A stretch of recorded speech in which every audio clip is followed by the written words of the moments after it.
many times do you have to tell y'all Republicans do not give a damn about the poor in this country? Beginning July 1st, folks who cannot afford bail in Georgia will be stuck there, even if they have minor nonviolent charges. Why? Because Governor Brian Kemp signed SB 63 into law, a bill Republicans drove through that expands expanded the use of cash bail. Now, here's the deal: the bill restricts charitable bail funds, one of the only lifelines for low-income people to have, from actually putting up bail for those individuals. Organizations like the Bail Project provided free bail assistance to hundreds of people, but now will cease their operations in Georgia because of this law. Jeremy Cherson is the Director of Communications for the Bail Project. He joins me now from Los Angeles. So Jeremy, here's what to me is just completely stunning. So what these Republicans are saying is, it's perfectly fine for a rich man to put the money up for Donald Trump to appeal his case that he lost in New York. But we can't have a nonprofit raising money that puts up bail for somebody with a minor nonviolent offense. So they can't afford to stay there. Well, they can't afford to get out. They just got to keep their behinds in jail, costing taxpayers more money likely than what the bail is. Well, thanks for having me, Roland. I agree with you completely. The cash bail system creates a two-tiered system of justice, one where people who can afford to pay bail are able to get out, one where people who can't have to remain incarcerated. They lose their jobs, they lose access to their homes, their children.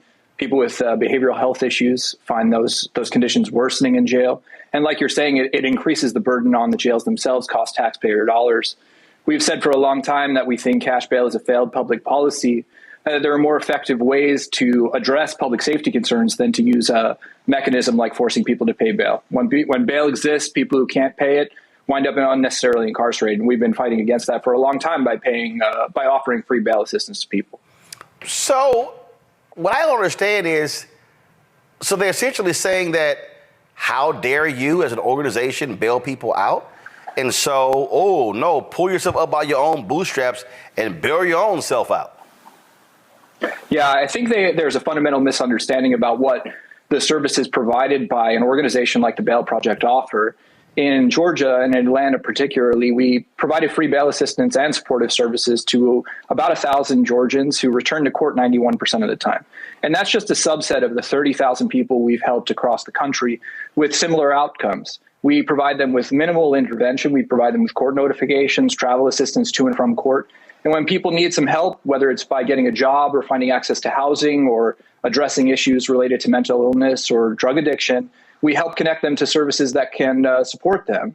And so I think the Georgia legislature has been looking for a boogeyman. They've been had a very aggressive posture, at least in Georgia and Atlanta, towards the local bail fund there, the Atlanta Solidarity Fund. There was a big show of force from police because of their alleged engagement in the Stop Cop City protests. And they showed up with effectively a SWAT team and armored vehicles to arrest a couple of nonprofit employees. So I think this is retaliation against that, which has made local officials very concerned, the protests about the police training facility that's being built there. But ultimately, they've misunderstood the services that we provide. We are addressing a gap in a ineffective government support network. You know, effectively, what we're doing is something that government, if it was running properly, would do. And so we're meeting unmet needs, we're addressing unmet needs, and we're helping people. And that really closes the revolving door of justice that the Republicans tend to complain about. But what you also are doing, you're extending people a helping hand. And really what Republicans are trying to do, and I keep seeing this all over, they want to associate their fictitious rise in crime on folks who have been who've been getting out of jail. And that's really the game they've been playing. They want to assign blame to anybody, even though the FBI stats show the crime is actually down. I think that what's important to recognize is that organizations like the Bail Project and many folks that advocate for bail reform are people that are just as concerned about public safety and keeping neighborhoods safe as Republicans say or claim that they are.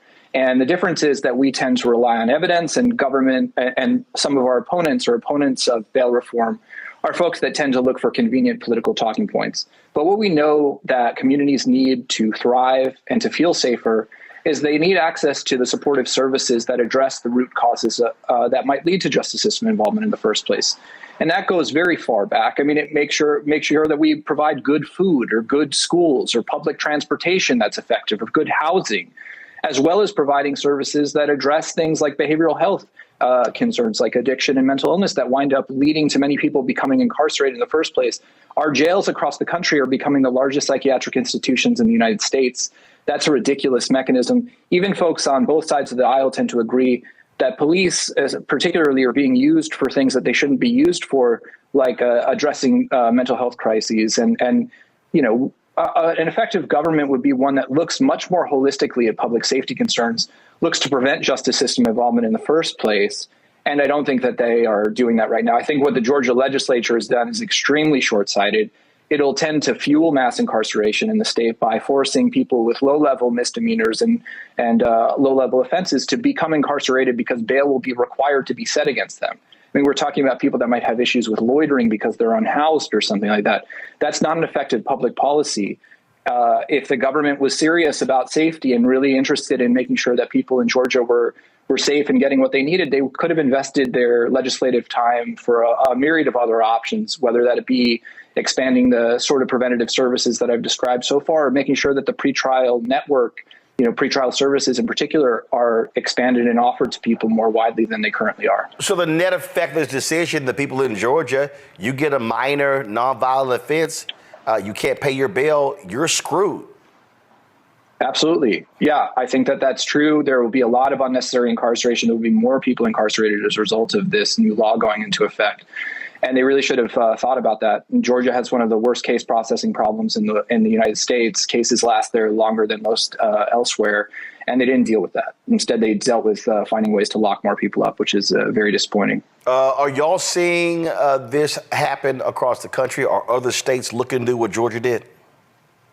I think it's important to point out to viewers that, bail reform is effective in a myriad of places. There's at least a dozen jurisdictions across the United States that have implemented some form of bail reform, whether that be to minimize or completely restrict the use of cash bail. Illinois being the first state in the country that has completely eliminated the use of cash bail. And they do that in favor of a system that just it creates a robust series of hearings where judges have to make a determination about whether, if somebody is actually a risk to another person or persons, if they were released, that they would detain that person. They need to provide evidence to do that.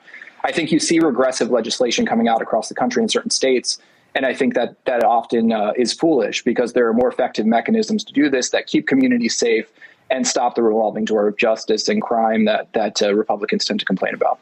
All right, Jeremy, we appreciate it. Thanks a lot. Thanks for having me.